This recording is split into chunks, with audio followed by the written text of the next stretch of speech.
It was an innocent mistake. Innocent? Oh, that's a hot one. I swear it. You may have gotten away with this once, but if you think I'm gonna wait around for you to buy another consonant, you've got it all wrong. Listen, if I'd really spoken my mind, I wouldn't have asked you to pass my cup. I would have screamed, Janet, get the hell out of this house and don't ever come back. Calling me Janet was no mistake. No, you were huffing and puffing and trying to get your lungs full to blow me away. I was trying to hear my conscience over that donut demolition. How dare you tell Trevor that Tim would never accept me? It's the truth. Who died and made you Miss Know-It-All? For once, why can't you be on my side? I am on your side. The dream you dreamed for me and Natalie. To find a wealthy husband, to raise a family. Well, it's finally coming true. I'm finally doing something right. But do I hear hip, hip, hooray for Janet? No. Because what was good enough for Natalie is way too good for me. Natalie didn't try to trick Trevor into marriage. Oh, I remember all those coaching sessions. How to land a rich husband in 10 easy lessons. You're the one that encouraged her to be a nurse, hoping maybe she could nab some doctor or troll the hospital halls and find herself a grateful millionaire. And you, sailing the high seas looking for a high roller. If a fool wants to part with his money, that's his business. But you've gone too far. You don't get it, do you? It's not about the money. That's not why I'm here. It's about Amanda. And what about my grandson? Don't you care that you'll be making his life miserable? I would never do anything to hurt Tim. Ha! Too late. The damage is done. Well, then I'll undo it. Why bother to close the barn door when the horse is already bolted? I can't do anything right as far as you're concerned. I mean, if I say black, you say white. If I say win, you say lose. If I can't make the right choice, you leave me no choice at all. Are you going to tell Trevor the truth? No, you're going to hit the road. I could go for that idea. But let's face it, I don't even have car fare, let alone anything to live on. You certainly live by a double standard, don't you? It's fine for you to sit here and mooch off of Trevor, but you act like it's some kind of a sin because I want to live here and be with my little girl. I'll tell you what. If I can scrape enough money together, you promise me that you will hail the next cruise ship and cruise around the world a couple dozen times. Is there any point in my trying one last time to talk you out of this fractured fairy tale? Nope.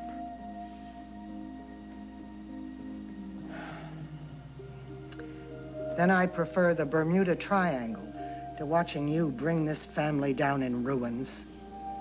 I get my hands on that money and ship you off to sea. This family will live happily ever after.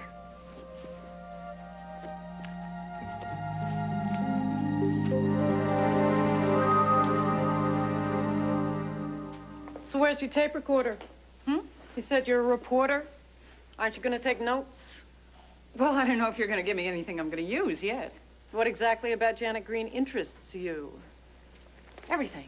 Well, that'll take me right up until my parole. Janet was a complex type personality. Yeah. Did she ever mention somebody named Jane Cox? What's with this Jane? I thought the story was about Janet. Well, actually, I got a tip from a pretty reliable source that Jane Cox was in cahoots with Janet. In cahoots? Oh, brother.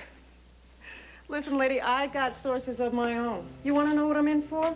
No. Well, it's none of this penny ante stuff. I'm strictly big time. Really? Yeah, I pulled jobs that cops don't even know about.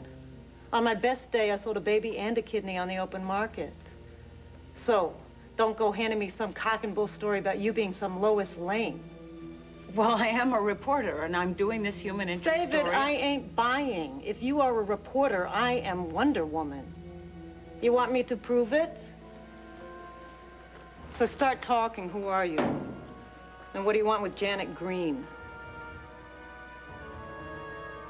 Don't do it, Palmer. He's not working. Can't go beating up on a guy just because you don't like him. The blackguard ruined my sister's life. I should have throttled him years ago. You and whose army? I don't need an army. You couldn't lick a lollipop. And how would you know? It was never in you to stand up and fight. No, you were always running away from your responsibilities, your own children, and you jumped ship, just like the stinking rat that you are. And you ruined My sister's life. You killed her, just as sure as if you'd driven a stake through her heart. If I were you, Pete, I wouldn't be so quick to lay blame. You know better than I am. It's a fact that Bessie loved you more than she loved me. And you disowned her. Cut her off without a cent. Returned all of her letters. Never mind what it said on the death certificate. Bessie died of a broken heart. And if anybody's to blame, it's you. You killed Mama, you! That's not true, Oh, Dixie. it is. You did it.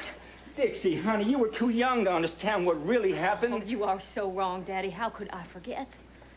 I remember Will and me sitting by our Mama's bed, holding her hand, watching her die. I remember praying so hard. I prayed for a miracle. I prayed for my daddy to come home, but you never came home. Not just because you didn't want a family. You didn't want our family. You didn't want Mama. You didn't want Will, and you sure as hell didn't want me. Dixie, girl, I realize now that I never should have prayed for you to come back. I should have prayed for you to die in her place. I wish that you had died instead. It's true. I wish you were gone. I wish you were gone, dead and buried.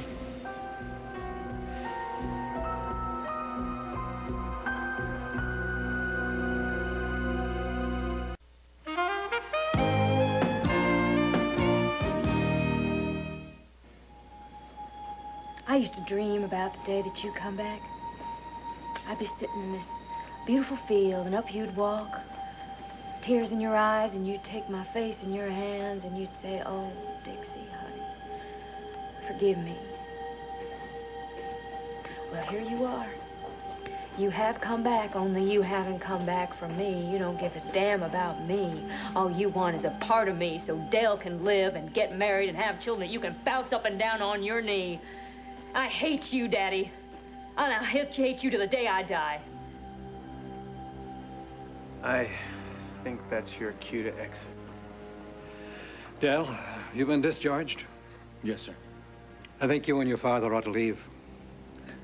Hold on a sec. I've made some mistakes, sure. I've done things I'm not proud of. Go ahead and hate me. That's your privilege. But don't hold what I did against your brother. Leave her alone, Dad. I'm just trying to I said leave her alone. Now, come on, let's get out of here. Come on, Daddy. And not a moment too soon. Are you all right? Let me get you some water. Let's go, sweetheart. You okay? I meant what I said, you know. I hate that man. I hate him. I wish he were dead.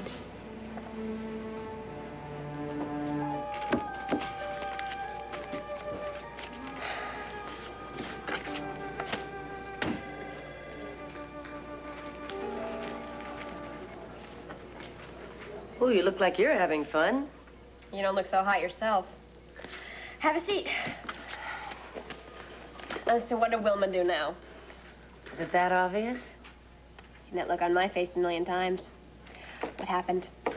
Wilma called me Janet right in front of Trevor. Oh, no. Oh, yes. On purpose? Well, accidentally on purpose. Trevor seemed to accept the explanation, but it was a little too close for my comfort. There's no doubt about it. The old bat has to go. I'm glad you agree, because I need your help. I have to get my hands on pots of money. Maybe Ed McMahon and the Prize Patrol will come a-knocking. I'm not going to gamble my future on some long shot. Well, doing creative bookkeeping for Orsini still gets my vote. Well, I agree. I'm saying, you know, skimming the cream off some fat cat is the way to go. You have the keys to the cookie jar. It should be a snap. Yes, if I was going to siphon money from Orsini, which I'm not. Well, then whose books do you plan to juggle? Guess.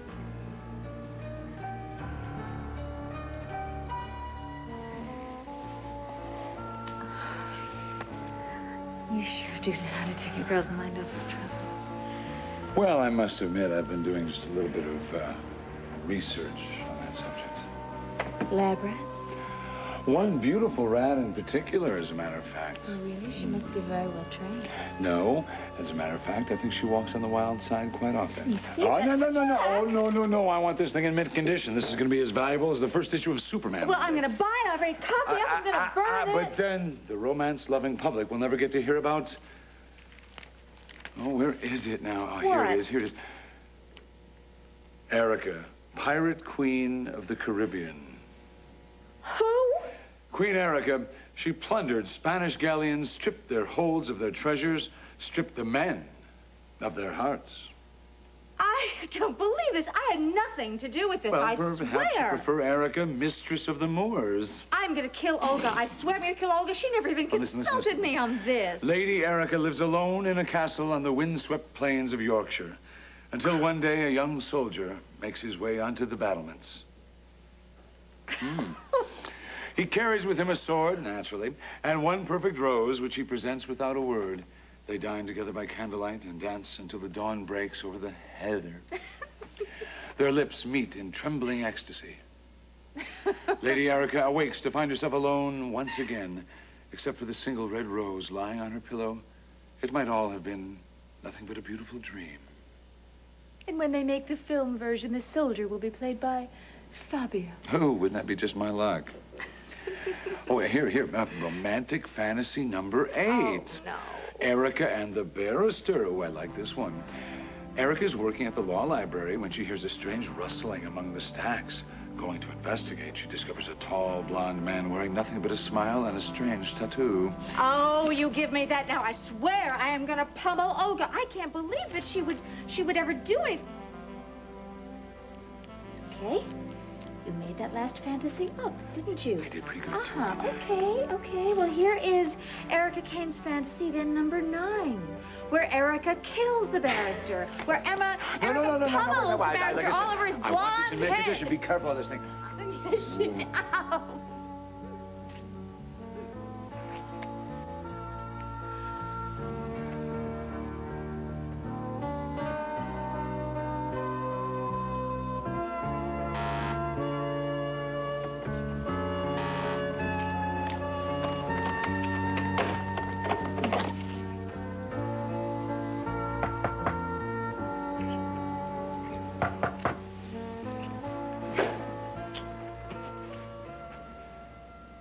Excuse me.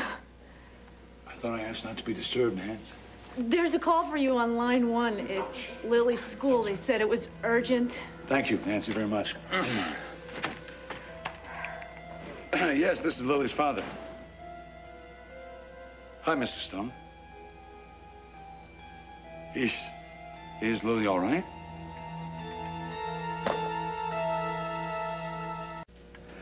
Jack, what's wrong? That was Lily's school in Ohio. She had an accident. She fell off a swing. Oh, no. Is she hurt? Yeah, she broke her arm. Oh, Jack. Oh, I'm sorry. Oh.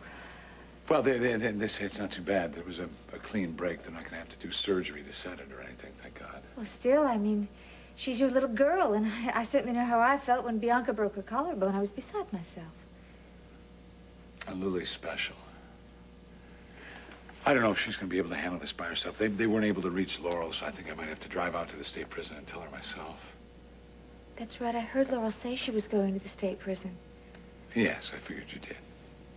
Look, it's a long story, and it's better told, I think, over a snifter of brandy in front of a roaring fire.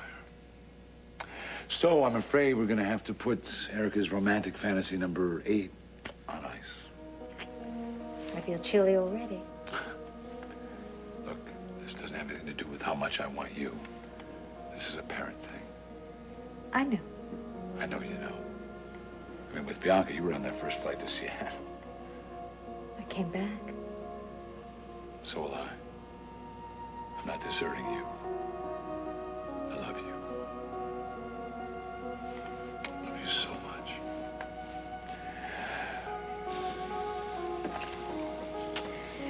Well, shoo, it's grand.